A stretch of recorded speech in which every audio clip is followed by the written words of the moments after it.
జనానికి మంచి చేస్తున్న తనపై దాడి చేసిన తాను అదరను బెదరను అని ఏపీ సీఎం జగన్ అన్నారు. నుదుటిపై గాయమైన తరువాత నిన్న విశ్రాంతి తీసుకున్న జగన్ మేమంతా సిద్ధం బస్ యాత్రను తిరిగి ప్రారంభించారు. ఈ రోజు గుడివాడలో నిర్వహించిన సభలో మాట్లాడారు. ప్రజల్ని శ్రీకృష్ణుడి అండా ఉన్న అర్జునుడిని తానని జగన్ అన్నారు. అర్జునుడిపై ఒక్క బాణం వేసినంత మాత్రాన కౌరవులు గెలిచినట్టు కాదని తెలిపారు. ఇలాంటి దాడుల వల్ల తన సంకల్పం చెక్కు చెదరదని స్పష్టం చేశారు. సేవ చేయాలన్న సంకల్పం పెరుగుతుందే తప్ప ఏమాత్రం తగ్గదన్నారు జగన్. ఈ ఎన్నికల్లో ఎంపీలు ఎమ్మెల్యేలను ఎన్నుకునేవి కావని, రాబోయే 5 ఏళ్ల భవిష్యత్తును నిర్ణయించే ఎన్నికలని సీఎం జగన్ అన్నారు. తన నుదుటిపైన అయిన గాయం 10 రోజుల్లో తగ్గిపోతుందని, కానీ పేదల విషయంలో చంద్రబాబు చేసిన గాయం ఎప్పటికీ మానిపోదని తెలిపారు. నుదుటి మీదైన గాయం నుంచి బయటపడ్డారంటే దేవుడు తన విషయంలో ఇంకా పెద్ద స్క్రిప్ట్ రాసి ఉంటారని అన్నారు. దేవుడి ఆశీస్సులు ఉన్నాయి కాబట్టి సీఎం జగన్ కి ఏమీ కాలేదని గుడివాడ ఎమ్మెల్యే కొడాలి నాని అన్నారు. వైఎస్ఆర్ దారిలో వెళుతున్న ఏకైక సీఎం జగన్మోహన్ రెడ్డి అన్నారు. గుడివాడలో నిర్వహించిన మేమంతా సిద్ధం సభలో నాని మాట్లాడారు. చంద్రబాబే కాదు, ఆయన బాబు ఖర్జూర నాయుడు వచ్చినా జగన్ ని ఏమీ చేయలేరని తెలిపారు.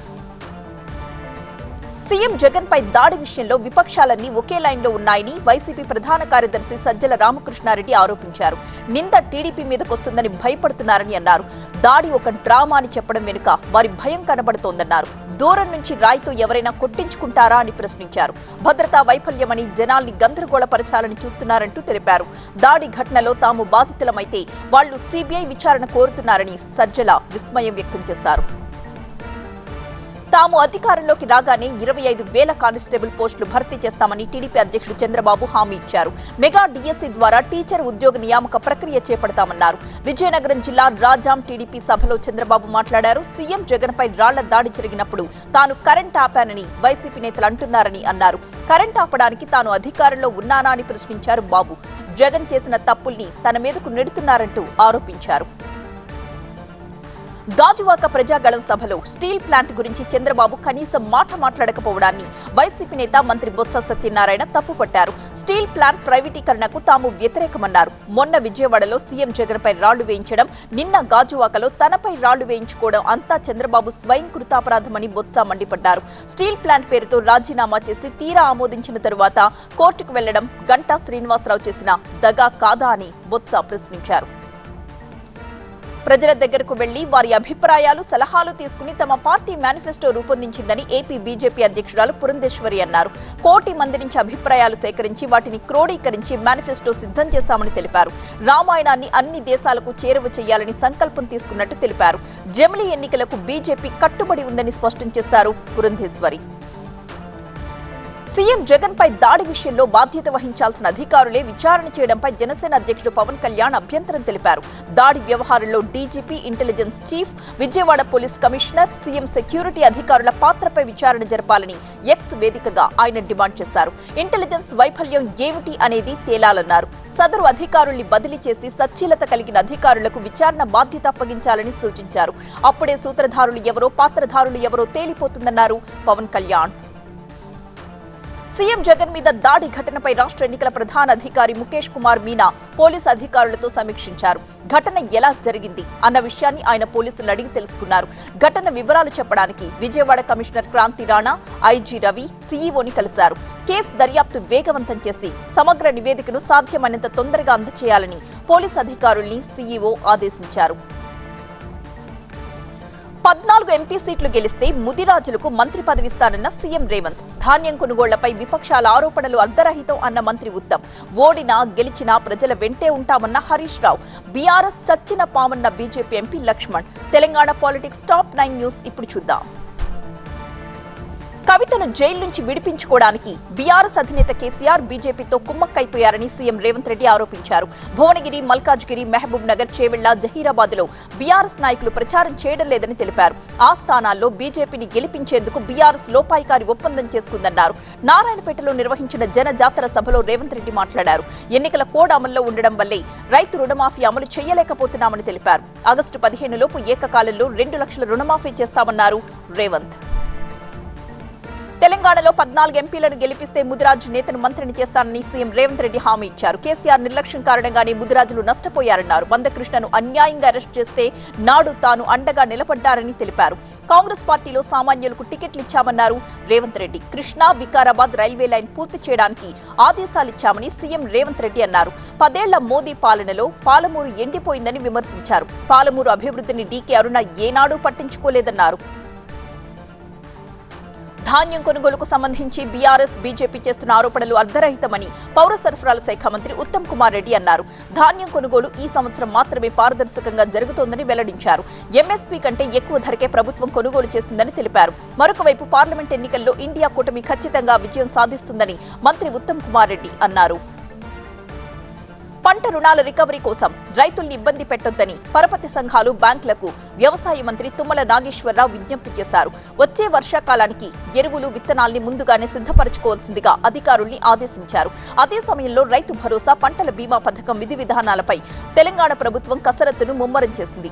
దీనికి సంబంధించి డిప్యూటీ సీఎం భట్టి విక్రమార్కతో వ్యవసాయ మంత్రి తుమ్మల నాగేశ్వరరావు చర్చించారు. ఓడినా గెలిచినా తాము ఎప్పుడూ ప్రజల వైపే ఉంటామని బీఆర్ఎస్ నేత హరీష్ రావు అన్నారు. ప్రధాన ప్రతిపక్షంగా ఎన్నికల హామీల అమలుకు పోరాడాల్సిన బాధ్యత తమపై ఉందని తెలిపారు. కొడంగల్ నియోజకవర్గం కోస్గిలో మహబూబ్ నగర్ పార్లమెంట్ ఎన్నికల బీఆర్ఎస్ సన్నాహక సమావేశంలో పాల్గొన్నారు హరీష్ రావు. 20 కోట్ల ఉద్యోగాలిస్తామని చెప్పి 6 లక్షలు కూడా ఇవ్వకుండా బీజేపీ ప్రజలను మోసం చేసిందంటూ ఆరోపించారు. చెప్పుకోవడానికి బీజేపీకి ఏమీ లేవు కాబట్టే ఫోటోలు, అక్షింతలు, చీరలు పంచిపెడుతున్నారని హరీష్ రావు విమర్శించారు. బీఆర్ఎస్ ఒక చచ్చిన పామని, ఆ పార్టీ గురించి ఎంత తక్కువ మాట్లాడుకుంటే అంత మంచిదని బీజేపీ ఎంపీ లక్ష్మణ్ అన్నారు. గత ఎన్నికల్లో కరీంనగర్, నిజామాబాద్లో ఆ పార్టీని ఓడించామని, ఈ ఎన్నికల్లో కూడా అదే జరుగుతుందని తెలిపారు. ఆర్మూరులో బీజేపీ నిజామాబాద్ పార్లమెంట్ నియోజకవర్గ బూత్ స్థాయి కార్యకర్తల సమావేశంలో లక్ష్మణ్ పాల్గొన్నారు. పార్లమెంట్ ఎన్నికల తరువాత రాజకీయాల్లో పెను మార్పులు చోటు చేసుకుంటాయన్నారు లక్ష్మణ్. ఇచ్చిన హామీలు అమలు చేయకుండా ప్రజల్ని వెన్నుపోటు పొడవడమే ఇందిరమ్మ రాజ్యమా అని తెలంగాణ బీజేపీ అధ్యక్షుడు కిషన్ రెడ్డి కాంగ్రెస్ సర్కార్ని ప్రశ్నించారు. హామీల అమలుకు కార్యాచరణ ఏంటో చెప్పాలని డిమాండ్ చేశారు. గతంలో ఉన్న బీఆర్ఎస్ సర్కార్ గిరిజనులు, దళితులు, మైనారిటీలను వెన్నుపోటు పొడిచిందని, ఇప్పుడు కాంగ్రెస్ సర్కార్ కూడా అదే తరహాలో ప్రజల్ని మోసం చేస్తోందని కిషన్ రెడ్డి ఆరోపించారు. తెలంగాణలో ఎటువంటి మార్పు రాలేదని, ఒక వసూళ్ల రాజ్యం పోయి మరొకటొచ్చిందని అన్నారు. తమను ఓడించడానికి కాంగ్రెస్ ప్రయత్నం చేసిందని, అలాంటి పార్టీ నేతలు ఇప్పుడు తమను కలుస్తున్నారని ఎంఐఎం నేత అక్బరుద్దీన్ ఓవైసీ అన్నారు. తాము అన్ని ప్రభుత్వాలతో పని చేయించుకుంటామని తెలిపారు. ఎవరు ఎంతమంది కలిసికట్టుగా వస్తారో వచ్చి పోటీ చేయమని బీజేపీకి అక్బర్ సవాల్ విసిరారు. బీజేపీ నేతల్ని ఎదుర్కోవడానికి మజ్లిస్ సిద్ధంగా ఉందంటూ ప్రకటించారు. దేశానికి ప్రధాని అయ్యే అర్హత రాహుల్ గాంధీకే ఉందని టీపీసీసీ వర్కింగ్ ప్రెసిడెంట్ జగ్గారెడ్డి అన్నారు. డబుల్ ఇంజన్ అంటే అప్పులు డబుల్ చేయడమే అన్నారు. రాముడి పేరు చెప్పి బీజేపీ ప్రజల్ని పరేషాన్ చేస్తోందన్నారు. 2014లో తులం బంగారం ధర 28,000 ఉంటే మోదీ నాయకత్వంలో అది కాస్త 75,000 అయిందని జగ్గారెడ్డి అన్నారు. ఏపీలో రాళ్లతో కొట్టుకుంటున్నారని, అక్కడి ప్రజలు కాంగ్రెస్ గురించి ఆలోచన చేయాలని కోరారు. సీఎం జగన్ పై దాడి వ్యవహారంలో పోలీసుల ముమ్మర దర్యాప్తు, జ్యుడిషియల్ రిమాండ్కు కవిత. రాళ్ల దాడి ఘటనలపై గవర్నర్కు టీడీపీ నేతల ఫిర్యాదు. పసుపు రంగు సంక్షేమానికి చిహ్నమన్న బాలయ్య. తెలుగు రాష్ట్రాల టాప్ 9 న్యూస్ ఇప్పుడు చూద్దాం. మే 13న పోలింగ్ సందర్భంగా సరిహద్దు జిల్లాల్లో తీసుకోవాల్సిన చర్యల గురించి ఏపీ, తెలంగాణ ప్రభుత్వాలు చర్చించాయి. తెలంగాణ సచివాలయంలో జరిగిన ఈ సమావేశంలో Telangana CM Santhi Kumari, AP CS Jawahar Reddy పాల్గొన్నారు. సీఎం జగన్ భద్రత దృష్ట్యా విద్యుత్ సరఫరా నిలిపివేయడం జరిగిందని విజయవాడ పోలీస్ కమిషనర్ క్రాంతి రాణా టాటా వెల్లడించారు. మొన్నటి ఘటనకు సంబంధించిన వివరాల్ని ఆయన విజయవాడలో తెలిపారు. బస్సు యాత్ర గంగారమ్మ గుడి దగ్గరకు వచ్చినప్పుడు ఒక వ్యక్తి రాయి విసరడం గుర్తించినట్లుగా తెలిపారు. ఒకే రాయి సీఎం నుదుటికి, ఎమ్మెల్యే బెల్లంపల్లి కంటికి తగిలిందని వివరించారు. వేల మందిలోంచి రాయి వచ్చిందని తెలిపారు. రాయితో దాడి చేసిన వ్యక్తిని త్వరలో పట్టుకుంటామని పోలీస్ కమిషనర్ అన్నారు. ఢిల్లీ లిక్కర్ స్కామ్ లో అరెస్ట్ అయిన బీఆర్ఎస్ ఎమ్మెల్సీ కవితను Delhi Rouse avenue court April 23 వరకు జ్యుడిషియల్ రిమాండ్ విధించింది. సీబీఐ కస్టడీ ముగియడంతో ఈ ఉదయం ఆమెను కోర్టులో హాజరుపరిచారు. మరొక వైపు సీబీఐ కేసులో బెయిల్ కోరుతూ కవిత దాఖలు చేసిన పిటిషన్పై ఈ నెల 22న కోర్టు విచారణ జరపనుంది. పిటిషన్ కు సంబంధించి సీబీఐకి న్యాయస్థానం నోటీసులు జారీ చేసింది. ఎన్నికల్లో సానుభూతి కోసం జగన్ రాయి దాడి ట్రిక్ ప్లే చేశారని టీడీపీ నేతలు ఆరోపించారు. కరెంటు పోతే సెక్యూరిటీ అధికారి వీఐపీలను బలవంతంగా కూర్చోబెడతారని తెలిపారు. ఏపీ సీఎం జగన్, టీడీపీ నేత చంద్రబాబు, జనసేన అధ్యక్షుడు పవన్ కళ్యాణ్ పై జరిగిన రాళ్ల దాడి ఘటనల్ని గవర్నర్ అబ్దుల్ నజీర్ దృష్టికి టీడీపీ నేతలు తీసుకువెళ్లారు. అలాగే సిట్ కార్యాలయం దగ్గర ఇటీవల కీలక పత్రాలు తగలబెట్టిన విషయంపై గవర్నర్ కు ఫిర్యాదు చేశారు. శ్రీరామనవమి సందర్భంగా భద్రాచలంలో నిర్వహించే కళ్యాణ వేడుకల ప్రత్యక్ష ప్రసారానికి అనుమతి ఇవ్వాలని కోరుతూ దేవాదాయ శాఖ మంత్రి కొండా సురేఖ తెలంగాణ ఎన్నికల ప్రధాన అధికారికి లేఖ రాశారు. ఈ కార్యక్రమం ప్రత్యక్ష ప్రసారం 40 ఏళ్లుగా జరుగుతోందని, ఇది ఒక సెంటిమెంట్ అని తెలిపారు. నెల్లూరులో నిర్వహించిన ప్రైవేటు విద్యాసంస్థల యాజమాన్యాలు, ఉపాధ్యాయుల ఆత్మీయ సమావేశంలో వైసీపీ ఎంపీ అభ్యర్థి విజయసాయిరెడ్డి పాల్గొన్నారు. ఈ సమావేశంలో తాము ఎదుర్కొంటున్న సమస్యల్ని విద్యాసంస్థల అధినేతలు విజయసాయిరెడ్డి దృష్టికి తెచ్చారు. సీఎంతో మాట్లాడి ప్రైవేటు విద్యాసంస్థలు ఎదుర్కొంటున్న సమస్యలు పరిష్కరిస్తామని విజయసాయిరెడ్డి హామీ ఇచ్చారు. పసుపు రంగు సంక్షేమానికి, సంరక్షణకు చిహ్నమని టీడీపీ నేత బాలకృష్ణ అన్నారు. పసుపు కండువా కదులుతుంటే సీఎం జగన్ గుండె దడదడలాడిపోతోందన్నారు. కర్నూలు జిల్లా నందికొట్కూరులో నిర్వహించిన స్వర్ణాంధ్ర సాకార యాత్రలో బాలయ్య మాట్లాడారు. ఎన్టీఆర్ ఎన్నో సాహసోపేత పథకాలు తెచ్చారని, వాటిని అన్ని పార్టీలు కొనసాగిస్తూ పబ్బం గడుపుకుంటున్నాయని తెలిపారు. జగన్ దృష్టిలో అభివృద్ధి అంటే అవినీతి అని బాలయ్య ఆరోపించారు. కేంద్రంలో కాంగ్రెస్ ప్రభుత్వం అధికారంలోకి వస్తే దేశంలో జిన్నా రాజ్యాంగం వస్తుందని కేంద్ర మంత్రి కిషన్ రెడ్డి చేసిన వ్యాఖ్యలపై ఎన్నికల సంఘానికి కాంగ్రెస్ పార్టీ ఫిర్యాదు చేసింది.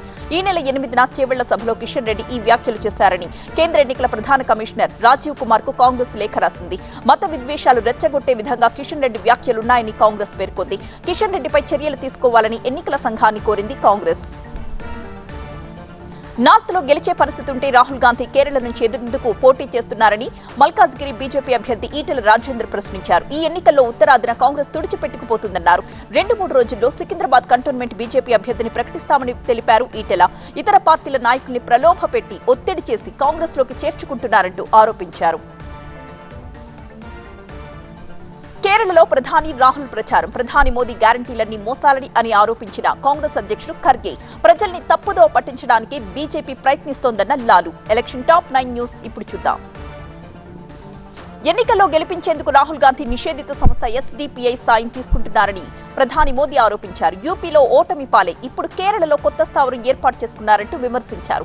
కేరళలో ప్రచారంలో భాగంగా ప్రధాని మోదీ రాజధాని తిరువనంతపురం, పాలక్కాడ్ సభల్లో పాల్గొన్నారు. కేరళకు చెందిన గురువు నారాయణ గురు సిద్ధాంతాలకు అనుగుణంగా ఎన్డీఏ ప్రభుత్వం పనిచేస్తోందని తెలిపారు మోదీ.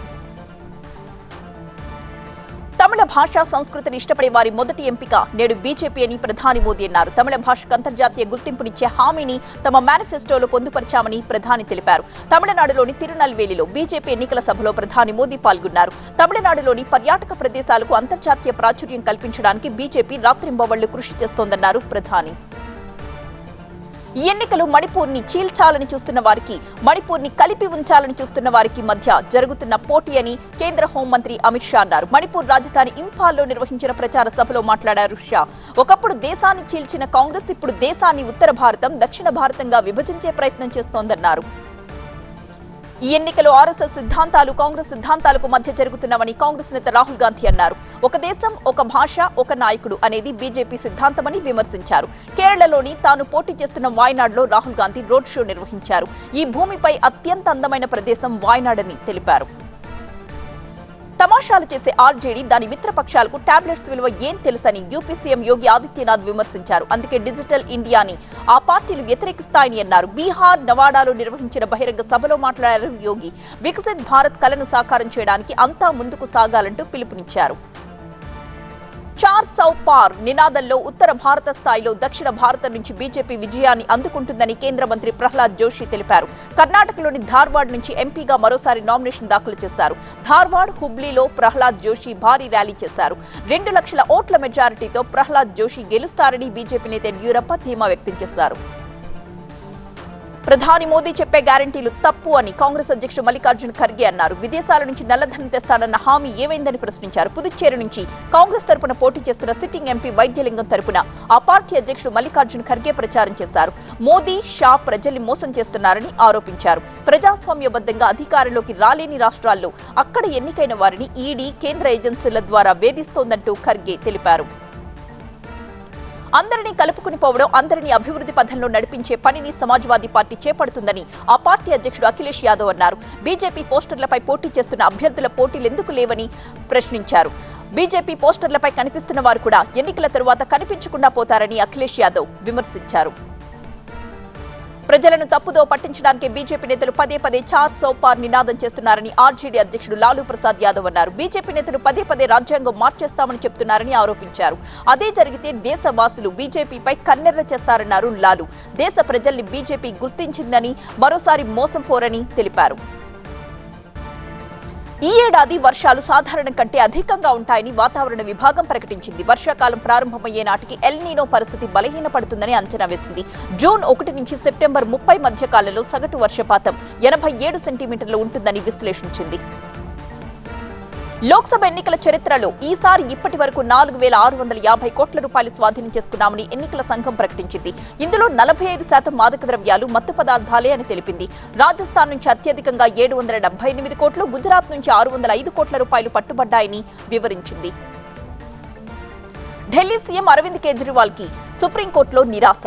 ఎన్నికల్లో ప్రచారం చేసేందుకు అనుమతి ఇవ్వాలన్న విజ్ఞప్తిని తిరస్కరించింది కోర్టు. కేజ్రీవాల్ పిటిషన్పై ఈ నెల 24 లోపు సమాధానం ఇవ్వాలని ఈడీ ఆదేశించింది. ఈ కేసు తదుపరి విచారణని సుప్రీంకోర్టు ఏప్రిల్ 29కి వాయిదా వేసింది. ఢిల్లీ సీఎం కేజ్రీవాల్ తో వ్యవహరిస్తున్న తీరుకు బీజేపీ భారీ మూల్యం చెల్లించుకోవాల్సి వస్తుందని పంజాబ్ సీఎం భగవంత్ మాన్ అన్నారు. ఢిల్లీలోని తీహార్ జైల్లో ఉన్న కేజ్రీవాల్ ని మాన్ కలుసుకున్నారు.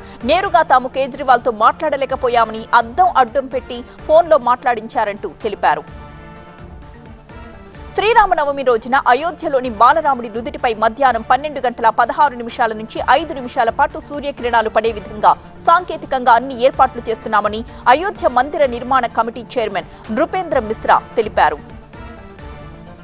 గుజరాత్లోని పోరుబందర్ నుంచి బీజేపీ తరపున ఎంపీగా పోటీ చేస్తున్న కేంద్ర ఆరోగ్య శాఖ మంత్రి మన్సుఖ్ మాండవీయ నామినేషన్ దాఖలు చేయడానికి ముందు మహాత్మాగాంధీ పుట్టిన కీర్తి మందిర్ని సందర్శించారు.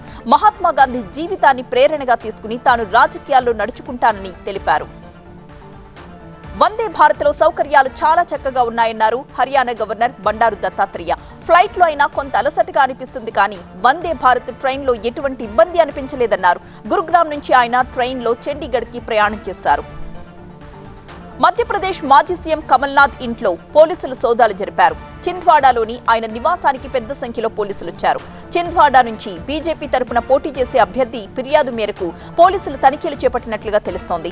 కేసు వివరాలు వెల్లడించడానికి పోలీసులు నిరాకరణ తెలిపారు. దక్షిణ చెన్నై నుంచి బీజేపీ తరపున ఎంపీగా పోటీ చేస్తున్న తెలంగాణ మాజీ గవర్నర్ తమిళసై సౌందరరాజన్ ప్రచారాన్ని ఉధృతం చేశారు. తమిళసై తెలంగాణ బీజేపీ నేత పొంగులేటి సుధాకర్ రెడ్డి కూడా ఆమె కార్యక్రమంలో పాల్గొన్నారు. కార్యకర్తలకి ఆమె దిష్టి తీసి స్వాగతం పలికారు.